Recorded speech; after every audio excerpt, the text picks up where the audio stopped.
আসসালামু আলাইকুম। প্রিয় পঞ্চম শ্রেণীর শিক্ষার্থী সোনামণিরা, তোমাদের নবম অধ্যায় শতকরা, তাই না? তোমাদের গণিত বইয়ে নবম অধ্যায় আছে হলো শতকরার অধ্যায়। তো শতকরা অঙ্ক করতে যাওয়ার পূর্বে তোমরা যদি শতকরা সম্পর্কে একটা ধারণা পাও, যদি সুন্দর একটা ধারণা নিয়ে তারপরে অঙ্কে যাও, তাহলে তোমাদের জন্য সমাধান করা অনেক সহজ হবে। তো শতকরার মধ্যে সাধারণত তিনটা পার্ট আছে, আমি আজকে দুইটা পার্ট নিয়ে আলোচনা করব। প্রথমে সেটা হলো শতকরার ধারণা, শতকরা কি, এটা নিয়ে তোমাদের সামনে আমি আলোচনা করব। এবং তোমাদের শতকরা অধ্যায়ের মধ্যে দেখো লাভ ক্ষতির অঙ্ক আছে, লাভ ক্ষতির অঙ্ক আছে, তো লাভ ক্ষতি নিয়ে আমি একটু আলোচনা করব। এরপরে সরল মুনাফা, এটা আমি পরবর্তী ভিডিওতে তোমাদের সাথে আলোচনা রাখবো।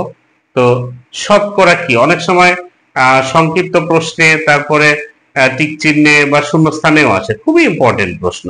শতকরা কি, এই প্রশ্নটার আমরা দুই ভাবে উত্তর দিতে পারি। শতকরা কি সেটা হলো, দেখো, শতকরা হলো এমন একটি অনুপাত যা 100 এর ভগ্নাংশ রূপে প্রকাশ করা হয়। এটা একভাবে তোমরা দিতে পারো।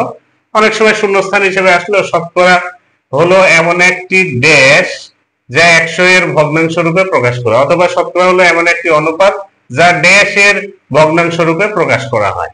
তো তোমরা এটা বুঝতে পেরেছো যে শতকরা একটি অনুপাত, শতকরাকে অনুপাত বলা হয়, শতকরাকে ভগ্নাংশ বলা হয়, ভগ্নাংশ রূপে প্রকাশ করা যায়।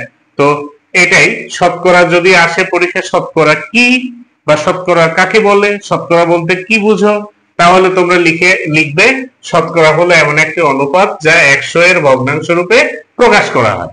অথবা এটা এভাবেও লেখা যায়, শতকরা হলো এমন একটি ভগ্নাংশ প্রতি ক্ষেত্রে যার ভর 100। আমরা জানি শতকরা হলে তার ভগ্নাংশ 100 থাকবে, তবেই আমরা শতকরায় প্রকাশ করতে পারি। তো এভাবে এই সমস্যাটির, এই প্রশ্নটির উত্তর এভাবে লেখা যায় যে শতকরা হলো এমন একটি ভগ্নাংশ প্রতি ক্ষেত্রে যার ভর 100। আরেকটা ইম্পর্টেন্ট প্রশ্ন, ছোট প্রশ্ন অথচ খুবই গুরুত্বপূর্ণ, শতকরাকে কোন চিহ্ন দ্বারা প্রকাশ করা হয়? এটা তোমরা জানো যে শতকরাকে পার্সেন্ট চিহ্ন দ্বারা প্রকাশ করা হয়। পার্সেন্ট চিহ্নটা কেমন, এই দেখো, এটা হলো পার্সেন্ট চিহ্ন। শতকরাকে পার্সেন্ট চিহ্ন দ্বারা প্রকাশ করা হয়।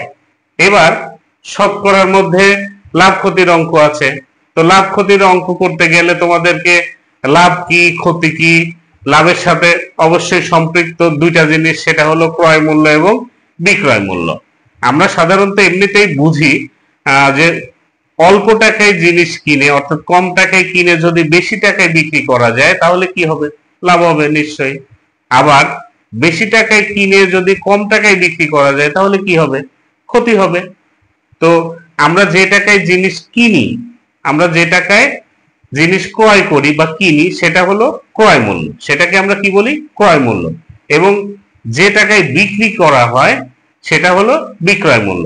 তো যদি ক্রয় মূল্য থেকে বিক্রয় মূল্য বেশি হয় তাহলে কি হবে বলো তো, নিশ্চয়ই লাভ হবে।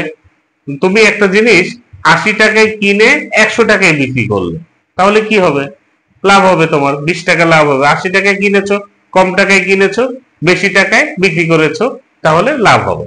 তো এই প্রশ্নটা অনেক সময় এভাবে, ক্রয় মূল্য অপেক্ষা বিক্রয় মূল্য বেশি হলে কি হয়, লাভ হয়। ক্রয় মূল্য অপেক্ষা বিক্রয় মূল্য বেশি হলে লাভ হয়। আবার ক্রয় মূল্য অপেক্ষা বিক্রয় মূল্য কম হলে কি হবে, যদি তুমি 100 টাকায় কিনে 80 টাকায় বিক্রি করো, অর্থাৎ ক্রয় মূল্যই বেশি বিক্রয় মূল্য কম, তখন কি হবে, ক্ষতি হবে। তো তাহলে তোমরা পেলে ক্রয় মূল্য অপেক্ষা বিক্রয় মূল্য বেশি হলে লাভ হয়, আর ক্রয় মূল্য অপেক্ষা বিক্রয় মূল্য কম হলে ক্ষতি হয়। এখন তোমাদেরকে লাভ বা ক্ষতি বের করতে হয় অঙ্ক করতে গেলে। তো লাভ কিভাবে বের করতে পারো, লাভ বের করতে পারো হলো বিক্রয় মূল্য থেকে ক্রয় মূল্য বিয়োগ করে। যেহেতু লাভের সময় বিক্রয় মূল্য বেশি থাকে, ক্রয় মূল্য কম থাকে, তাহলে বিক্রয় মূল্য থেকে ক্রয় মূল্য বিয়োগ করলে লাভ পাবে। তাহলে লাভ সমান আমরা কি লিখতে পারি, বিক্রয় মূল্য বিয়োগ ক্রয় মূল্য। ঠিক আছে। এবার ক্ষতি, ক্ষতি ক্ষতি কিভাবে বের করতে পারো, অর্থাৎ ক্রয় মূল্য থেকে বিক্রয় মূল্য বিয়োগ করে। যেহেতু ক্ষতির সময় ক্রয় মূল্যই বেশি থাকে, বিক্রয় মূল্য কম থাকে, তাহলে ক্রয় মূল্য থেকে দেখো ক্ষতি সমান আমরা লিখতে পারি ক্রয় মূল্য বিয়োগ বিক্রয় মূল্য। এটা দুইটা সূত্র পেয়ে গেলে, লাভ সমান বিক্রয় মূল্য বিয়োগ ক্রয় মূল্য, আর ক্ষতি সমান ক্রয় মূল্য বিয়োগ বিক্রয় মূল্য। আরেকটা প্রশ্ন মাঝে মাঝে পরীক্ষায় আসে, সেটা হলো লাভ বা ক্ষতি কিসের উপর হিসাব করা হয়? লাভ হোক ক্ষতি হোক, হিসাবটা ক্রয় মূল্যের উপরে। তোমার যেটা মূলধন, অর্থাৎ তুমি যে টাকা ক্রয় করেছো সেই টাকার উপরেই তোমাকে হিসাব করতে হবে কত টাকা লাভ হলো বা ক্ষতি হলো।